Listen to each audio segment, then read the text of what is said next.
അസ്സലാമു അലൈക്കും വറഹ്മത്തുള്ളാഹി വബറകാതുഹു. പ്രിയപ്പെട്ട വിദ്യാർത്ഥിനികളെ, 2025 പാദവാർഷിക പരീക്ഷ 2ാം ക്ലാസ്സിലെ ഫിഖ്ഹ് 4 പാഠങ്ങളാണ് പരീക്ഷയിൽ ഉൾപ്പെടുത്തിയിട്ടുള്ളത്. ഈ 4 പാഠങ്ങളിൽ നിന്നും എങ്ങനെയൊക്കെ ചോദ്യം വരാം, ഓരോ പാഠങ്ങൾ നമുക്ക് പരിശോധിക്കാം. പാഠം 1, ഇസ്ലാം കാര്യങ്ങൾ. ഇസ്ലാം കാര്യങ്ങൾ എത്ര എണ്ണമാണ് ഉള്ളത്? ഇസ്ലാം കാര്യങ്ങൾ 5 ആണ്. ഓരോ ഇസ്ലാം കാര്യങ്ങളും കൃത്യമായിട്ട് മനസ്സിലാക്കണം, പഠിക്കണം. 1, ഷഹാദത്ത് കലിമ. 2, അർത്ഥം അറിഞ്ഞു മനസ്സിൽ ഉറപ്പിച്ചു ചൊല്ലുക. 2, 5 സമയത്തെ നിസ്കാരം നിലനിർത്തുക. 3, സകാത്ത് കൊടുക്കുക. 4, റമദാൻ മാസം മുഴുവനും നോമ്പ് നോൽക്കുക. 5, ഹജ്ജ് ചെയ്യുക. ഇതിൽ നിന്നും ചോദ്യം വരാവുന്നത്, ഇസ്ലാം കാര്യങ്ങളിൽ 2 എന്താണ്? ഇസ്ലാം കാര്യങ്ങളിൽ 4 എന്താണ്? ഇസ്ലാം കാര്യങ്ങളിൽ 5 എന്താണ്? അങ്ങനെ ചോദ്യം വരാൻ സാധ്യതയുണ്ട്. അതുകൊണ്ട് ഓരോ ഓർഡർ അനുസരിച്ച് ഓരോ ഇസ്ലാം കാര്യങ്ങളും മനസ്സിലാക്കി വെക്കണം. അതുപോലെ തന്നെ നമ്മൾ ആദ്യത്തതിൽ ഷഹാദത്ത് കലിമ 2 എന്ന് പറഞ്ഞു. അപ്പോൾ 2 ഷഹാദത്ത് കലിമയുണ്ട്. ഷഹാദത്ത് കലിമ എത്ര? 2. ഈ 2 ഏതൊക്കെയാണ്? അഷ്ഹദു അല്ലാ ഇലാഹ ഇല്ലല്ലാഹ് വ അഷ്ഹദു അന്ന മുഹമ്മദ് റസൂലുള്ളാഹ്. ഇത് നമുക്ക് നമ്മുടെ തദ്രീബാത്തിൽ കാണാം. ഓർഡർ തെറ്റിച്ച് നൽകിയിട്ടുണ്ട്. അല്ലാ ഇലാഹ, അല്ലാഹു, അഷ്ഹദു, ഇല്ല. അപ്പോൾ ഇത് ഓർഡർ ശരിയാക്കി എഴുതാൻ ഉള്ളൊരു ചോദ്യം നമുക്ക് പ്രതീക്ഷിക്കാം. അതുപോലെ തന്നെ ഇത് പൂരിപ്പിക്കാനുണ്ടാവാം. ഒരു ഭാഗം തന്നിട്ട് അഷ്ഹദു എന്ന് തന്നിട്ടുണ്ടാവും, ബാക്കി ഈ ഭാഗം വിട്ടിട്ടുണ്ടാവും. അപ്പോൾ അത് പൂരിപ്പിക്കാൻ, അഷ്ഹദു അന്ന മുഹമ്മദ് റസൂലുള്ളാഹിൻ്റെ അവിടെ അതുപോലെ ഏതെങ്കിലുമൊക്കെ വാക്കുകൾ വിട്ടിട്ട് അത് പൂരിപ്പിക്കാൻ, ഇങ്ങനെ ഒരു ചോദ്യവും ഇതിൽ നിന്ന് പ്രതീക്ഷിക്കാം. അപ്പോൾ 2 ഷഹാദത്ത് കലിമ 2ഉം കൃത്യമായിട്ട് മനസ്സിലാക്കി പഠിച്ചു വെക്കണം. ഇനി തദ്രീബാത്തിലെ 2ാമത്തെ ചോദ്യവും നമുക്ക് പ്രതീക്ഷിക്കാവുന്നതാണ്, യോജിപ്പിക്കാനുള്ളത്. അപ്പോൾ റമദാൻ മാസത്തിൽ എന്താ നടക്കുക? നോമ്പ് നോൽക്കൽ. 2, ഇസ്ലാം കാര്യങ്ങൾ. ഇസ്ലാം കാര്യങ്ങൾ എത്രയാണ്? 5. 5 സമയം നിർവഹിക്കേണ്ടത് നിസ്കാരം. ഷഹാദത്ത് കലിമ 2 ആകുന്നു. അപ്പം ഇങ്ങനെ യോജിപ്പിച്ച് എഴുതാനും ഇതിൽ നിന്ന് ഈ ഇസ്ലാം കാര്യങ്ങളിൽ നിന്ന് ചോദിക്കാവുന്നതാണ്. അതുപോലെ തന്നെ 2 ഷഹാദത്ത് കലിമയും കൃത്യമായിട്ട് പഠിച്ചു വച്ചാൽ 1ാം പാഠത്തിൽ നിന്നുള്ള ചോദ്യങ്ങൾക്ക് ഉത്തരം എഴുതാൻ സാധിക്കും. പാഠം 2, നിസ്കാരം. ഇതിൽ കാര്യമായിട്ട് മനസ്സിലാക്കേണ്ടത്, നമ്മൾ 5 സമയത്താണ് നിസ്കാരം, 5 നേരത്താണ് നിസ്കാരം, 5 വഖത്ത് നിസ്കാരമാണ് ഉള്ളത് എന്ന് 1ാം പാഠത്തിൽ പഠിച്ചു കഴിഞ്ഞു. ഈ 5 നിസ്കാരങ്ങൾ ഏതൊക്കെയാണ്? ആ ചോദ്യം എല്ലാ പരീക്ഷകളിലും ഉണ്ടാവാറുള്ളതാണ്. ആ പേരുകൾ എഴുതാനുള്ളത്, നിസ്കാരത്തിൻ്റെ പേരുകൾ എഴുതാൻ. ളുഹർ, അസ്ർ, മഗ്രിബ്, ഇശാ, സുബഹി. കൃത്യമായിട്ട് അക്ഷരത്തെറ്റുകൾ കൂടാതെ എഴുതാൻ ശ്രമിക്കണം. എഴുതി പഠിക്കുക തന്നെ വേണം. ഇതിൽ വരാവുന്ന തെറ്റുകൾ, ളുഹർ എന്നെഴുതുമ്പോൾ ആ ഹ ആയി മാറാൻ സാധ്യതയുണ്ട് കുട്ടികൾ എഴുതുമ്പോൾ. അതുപോലെ ലാദായി മാറാൻ സാധ്യതയുണ്ട്. അപ്പോൾ അത് എഴുതി പഠിച്ച് ളുഹർ എന്നുള്ളത് കൃത്യമായിട്ട് തന്നെ എഴുതുക. അസുർ എഴുതുന്ന സമയത്ത് ഐൻ മാറി അംസ വരാൻ എഴുതാൻ സാധ്യതയുണ്ട്. അപ്പോൾ ഐൻ തന്നെ എഴുതണം ഫസ്റ്റ്. അതുപോലെ സ്വാദ് തന്നെ എഴുതണം, സീനായി പോകരുത് അസുർ. മഗ്രിബ് എപ്പോഴും പറഞ്ഞ ശീലമുള്ളൊരു മഗ്രിബ് ഉണ്ട്, ആ മഗ്രിബ് മാറ്റി മഗ്രിബ് തന്നെ ആവണം, യാ വന്നു പോകരുത്. ഗൈന്, മുകളിൽ പുള്ളിയുള്ള ഗൈന് തന്നെയാണ് മഗ്രിബ് എന്നെഴുതണം. ഇശായിലും ഐന് മാറി അംസയാവാൻ സാധ്യതയുണ്ട്, അത് പറ്റില്ല. ഇശാ ഐന് തന്നെ വരണം. അതുപോലെ അവസാനം അംസയാണ് ഉള്ളത്, അത് ഐനായി പോകാനും പാടില്ല. സുബഹ് എന്നുള്ളതിൽ സ്വാദ് മാറി സീനാവാനും പാടില്ല. അത്തരം തെറ്റുകളൊക്കെയാണ് പൊതുവെ വരാറുള്ളത്. അപ്പോൾ അക്ഷരങ്ങളൊക്കെ കൃത്യമായി മനസ്സിലാക്കി ളുഹർ, അസുർ, മഗ്രിബ്, ഇശാ, സുബഹ് ഇതെങ്ങനെയാണോ എഴുതേണ്ടത് അങ്ങനെ തന്നെ എഴുതി പഠിക്കണം. പിന്നെ ഈ പാഠത്തിൽ 3 പോയിന്റുകൾ നൽകിയിട്ടുണ്ട്. അതിൽ നിന്ന് ക്വസ്റ്റ്യൻ വരികയാണെങ്കിൽ, നിസ്കാരം ഏറെ പുണ്യമുള്ള ഇബാദത്താണ്. കുട്ടികളോട് ചോദിക്കാം, ഏറെ പുണ്യമുള്ള ഇബാദത്താണ് എന്ത്?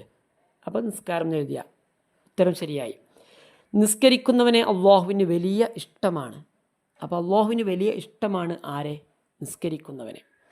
അത് 5 സമയങ്ങളിലായി നിർവഹിക്കേണ്ടതാണ് അല്ലേ? നിസ്കാരം എത്ര സമയങ്ങളിലായാണ് നിർവഹിക്കേണ്ടത്? 5 സമയങ്ങളിലായാണ് നിർവഹിക്കേണ്ടത്. പാഠം 3, എങ്ങനെയാണ് വുളൂ ചെയ്യേണ്ടത്? വുളൂവിൻ്റെ ഫർളുകളും അത്യാവശ്യമുള്ള സുന്നത്തുകളൊക്കെ ഉൾപ്പെടുത്തിയിട്ടുള്ളൊരു പാഠമാണ്. കുട്ടികൾക്ക് എളുപ്പത്തിൽ മനസ്സിലാക്കാൻ വേണ്ടി ഫോട്ടോ സഹിതമാണ് നൽകിയിട്ടുള്ളത്. പാഠം നന്നായിട്ട് വായിക്കണം. വുളൂവിൻ്റെ സുന്നത്തിനെ ഞാൻ വീട്ടുന്നു. വുളൂവിൻ്റെ സുന്നത്തിനെ ഞാൻ വീട്ടുന്നു. അപ്പോൾ വുളൂവിൻ്റെ സുന്നത്തിനെ ഞാൻ വീട്ടുന്നു. ഒന്നാമത്തത്, അഊദു ബില്ലാഹി മിനശ് ശൈത്വാനിർ റജീം, ബിസ്മില്ലാഹിർ റഹ്മാനിർ റഹീം. മുൻകൈ രണ്ടും കഴുകുക. ഒരു ചോദ്യം പ്രതീക്ഷിക്കാം. മുൻകൈ കഴുകുമ്പോൾ എന്താണ് കരുതേണ്ടത്? വുളൂഇൻ്റെ സുന്നത്തിനെ ഞാൻ വീട്ടുന്നു. വുളൂഇൻ്റെ സുന്നത്തിനെ ഞാൻ വീട്ടുന്നു എന്ന് എപ്പോഴാണ് കരുതേണ്ടത്? മുൻകൈ രണ്ടും കഴുകുമ്പോൾ. ഇങ്ങനെ ഒരു ചോദ്യം നമുക്ക് പ്രതീക്ഷിക്കാം. മിസ്വാക്ക് ചെയ്യുക, വായിൽ വെള്ളം കൊപ്പിളിക്കുകയും അതോടൊപ്പം മൂക്കിൽ വെള്ളം കയറ്റി ചീറ്റുകയും ചെയ്യുക. അപ്പോൾ വായിൽ വെള്ളം കുപ്പിളിക്കുന്നതിനോടൊപ്പം ചെയ്യേണ്ട കാര്യം എന്താ? മൂക്കിൽ വെള്ളം കയറ്റി പുറത്തേക്ക് കളയുക എന്നുള്ളതാണ്. വുളൂ എന്ന ഫർളിനെ ഞാൻ വീട്ടുന്നു എന്ന് കരുതുക. മുഖം കഴുകുക. അപ്പം നേരത്തെ പറഞ്ഞതുപോലെ മുൻകൈ കഴുകുമ്പോൾ എന്താണ് കരുതേണ്ടത് എന്ന ചോദ്യം പോലെ മുഖം കഴുകുമ്പോൾ എന്താണ് കരുതേണ്ടത്?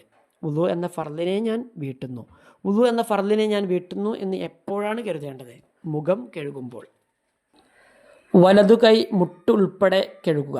വലതുകൈ മുട്ടുൾപ്പെടെ, ഏതുൾപ്പെടെയാണ്? മുട്ടുൾപ്പെടെയാണ് കഴുകേണ്ടത്. ഇടതുകൈ മുട്ടുൾപ്പെടെ കഴുകുക. അപ്പോൾ വലതാണോ ഇടതാണോ ആദ്യം കഴുകേണ്ടത്? വലതാണ്. തല തടവുക. ചെവി രണ്ടും ഒന്നിച്ച് തടവുക. ഒരു ചോദ്യം പ്രതീക്ഷിക്കാം. ഒന്നിച്ച് തടവേണ്ട അവയവം ഏത്? അപ്പോൾ തടവുക എന്ന് വരുമ്പോൾ ചിലപ്പോൾ കുട്ടികളുടെ മനസ്സിലേക്ക് പെട്ടെന്ന് തല എന്നാണ് വരിക. പക്ഷെ രണ്ടും ഒന്നിച്ച് തടവേണ്ടതാണ് ചോദിച്ചത്. അത് ചെവിയാണ്. അപ്പോൾ അത് മനസ്സിലാക്കി വെക്കുക. വലതുകാൽ ഞെരിയാണി ഉൾപ്പെടെ കഴുകുക. ഏതുൾപ്പെടെയാണ്? ഞെരിയാണി ഉൾപ്പെടെ. കൈ മുട്ടുൾപ്പെടെ എന്ന് പറഞ്ഞതുപോലെ കാൽ ഞെരിയാണി ഉൾപ്പെടെ എന്നുള്ളതും മനസ്സിലാക്കി വെക്കുക. ഇടതുകാൽ ഞെരിയാണി ഉൾപ്പെടെ കഴുകുക. ഇവയെല്ലാം 3 പ്രാവശ്യം ചെയ്യുക. 3 പ്രാവശ്യം ചെയ്യുക. അപ്പോൾ ഓരോ കാര്യങ്ങളും എത്ര പ്രാവശ്യമാണ് ചെയ്യേണ്ടത്? 3 പ്രാവശ്യമാണ് ചെയ്യേണ്ടത്. തദ്രീബാത്തിൽ നൽകിയിട്ടുണ്ട്. നമ്മൾ പാഠം വായിച്ചപ്പോൾ പറഞ്ഞ കാര്യം തന്നെയാണ്. വുളൂ തുടങ്ങുമ്പോൾ കരുതേണ്ടത് വുളൂഇൻ്റെ സുന്നത്തിനെ ഞാൻ വീട്ടുന്നു എന്ന്. മുഖം കഴുകുമ്പോൾ കരുതേണ്ടത് വുളൂ എന്ന ഫർളിനെ ഞാൻ വീട്ടുന്നു. അപ്പോൾ ഇത് നേരെ തിരിച്ചും ചോദിക്കാവുന്നതാണ്. പിന്നെ ഇതിൽ ഓർഡർ ശരിയാക്കാനും ഉണ്ടാവാം. ഇപ്പോൾ മിസ്വാക്ക് ചെയ്യുക, അതുപോലെ കാല് ഞെരിയാണി ഉൾപ്പെടെ കഴുകുക, കൈ മുട്ടുൾപ്പെടെ കഴുകുക, തല തടവുക. ഇങ്ങനെ ഈ 4 കാര്യങ്ങളൊക്കെ ഓർഡർ തെറ്റി തന്നിട്ട് അത് ശരിയാക്കാൻ ഉണ്ടാവാം. അപ്പോൾ ആദ്യം ചെയ്യേണ്ടത് എന്താണ് എന്നുള്ള കൃത്യമായിട്ട് മനസ്സിലാക്കണം. മുൻകൈയാണ് ആദ്യം കഴുകേണ്ടത്, പിന്നെ മിസ്വാക്ക് ചെയ്യൽ, വായു വെള്ളം കുപ്പിളിക്കുക. അങ്ങനെ ഓർഡറിൽ എങ്ങനെയാണോ ഇതിൽ ഓർഡർ ഉള്ളത്, എങ്ങനെയാണോ ഒതു ചെയ്യുമ്പോൾ ഓർഡറിലായിട്ട് നമ്മൾ ചെയ്യുന്നത്, അതുപോലെ തന്നെ മനസ്സിലാക്കി പഠിച്ചു വെക്കണം. ഒതു ചെയ്ത് ശീലമുള്ളവർക്ക് അത് എളുപ്പമായിരിക്കും. പാഠം 4. വുളൂ മുറിയുന്ന കാര്യങ്ങൾ. വുളൂ മുറിയുന്ന 4 കാര്യങ്ങളാണ്. മലമൂത്രദ്വാരങ്ങളിലൂടെ മനിയ് അല്ലാത്തവ പുറപ്പെടുക, ബുദ്ധിയുടെ വകതിരിവ് നീങ്ങുക. ബുദ്ധിയുടെ വകതിരിവ് എങ്ങനെയൊക്കെ നീങ്ങാം? ഉറങ്ങുക, ഭ്രാന്ത്, ബോധക്ഷയം, മത്ത്. ഈ 4 കാര്യങ്ങൾ എഴുതി പഠിക്കുക തന്നെ വേണം. എപ്പോഴും ഉണ്ടാവാറുള്ളൊരു ചോദ്യമാണ് ബുദ്ധിയുടെ വകതിരിവ് എങ്ങനെയാണ് നീങ്ങുന്നത്. അടുത്തത്, മുൻകൈയിൻ്റെ പള്ള കൊണ്ട് മനുഷ്യൻ്റെ ഗുഹ്യസ്ഥാനം തൊടുക. വലിയവരായ അന്യസ്ത്രീ പുരുഷന്മാരുടെ തൊലി തമ്മിൽ തൊടുക.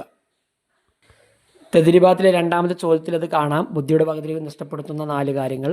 അതുപോലെ താഴെ മുൻകൈയിൻ്റെ ഏത് ഭാഗം കൊണ്ട് ഗുഹ്യസ്ഥാനം തൊട്ടാലാണ് വുളൂ മുറിയുക? മുൻകൈയിൻ്റെ പള്ള കൊണ്ട്. പിന്നെ മക്കൾ മാതാപിതാക്കളെ തൊട്ടാൽ വുളൂ മുറിയുമോ? ഇല്ല എന്നുള്ളത് മനസ്സിലാക്കി കൊടുക്കണം. വലിയവരായ ആരെല്ലാം തൊലി തമ്മിൽ തൊട്ടാലാണ് വുളൂ മുറിയുന്നത്? അപ്പോൾ അന്യസ്ത്രീ പുരുഷന്മാർ. ഇത്തരം കാര്യങ്ങളൊക്കെയാണ് അതിൽ നിന്ന് പഠിക്കാനുള്ളത്.